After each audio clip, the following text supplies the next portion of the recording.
Everyone, నేను మీ శాలిని శ్రీలు. ఈ రోజు అయితే మా పాప లంచ్ బాక్స్ కి నేను ఏం చేస్తున్నానో చూసేయండి ఫ్రెండ్స్.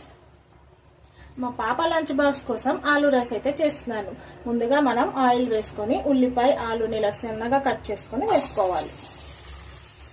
ఆలు ఇంకా మనకు ఉల్లిపాయ ఫ్రై అయ్యాక కొద్దిగా పసుపు, కొద్దిగా కారం వేసుకోవాలి ఫ్రెండ్స్. అలాగే ఇందులో కొద్దిగా టమాటా సాస్, కొద్దిగా చిల్లీ సాస్, కొద్దిగా సోయా సాస్ ఇవన్నీ వేసుకొని కొద్దిగా బాగా ఫ్రై చేసుకోవాలి. హై ఫ్లేమ్ మీదనే ఫ్రై చేసుకోవాలి. ఇప్పుడు మనం ఇందులో రైస్ యాడ్ చేసేసుకున్నాక మనకు సరిపడా ఉప్పు వేసుకొని మొత్తం అంతా కలుపుకోవాలి. Easy recipe friends. మన పిల్లలకి త్వరగా టిఫిన్ బాక్స్లో ఏదో ఒకటి రెడీ చేయాలంటే ఈ రెసిపీ రెడీ చేయండి ఫ్రెండ్స్. చాలా ఈజీగా అయిపోతుంది. పిల్లలు కూడా ఇష్టంగా తింటారు. అసలు టిఫిన్ బాక్స్ బ్యాగ్ తీసుకురావడం అనే ఉండదు, మొత్తం అంతా తినేస్తారు.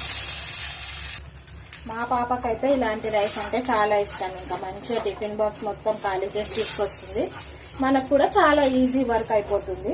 ఇప్పుడు మనకి ఆలు రైస్ రెడీ అయిపోయింది కాబట్టి మనం బాక్స్లో పెట్టేద్దాం. ఇప్పుడైతే మా పాప లంచ్ బాక్స్ రెడీ అయిపోయింది కాబట్టి ఇంకంతే ఫ్రెండ్స్. ఈ రోజుకైతే ఇదే మన వీడియో. నా వీడియో కనుక మీకు నచ్చినట్టయితే లైక్, షేర్, సబ్స్క్రైబ్ చేయండి ఫ్రెండ్స్.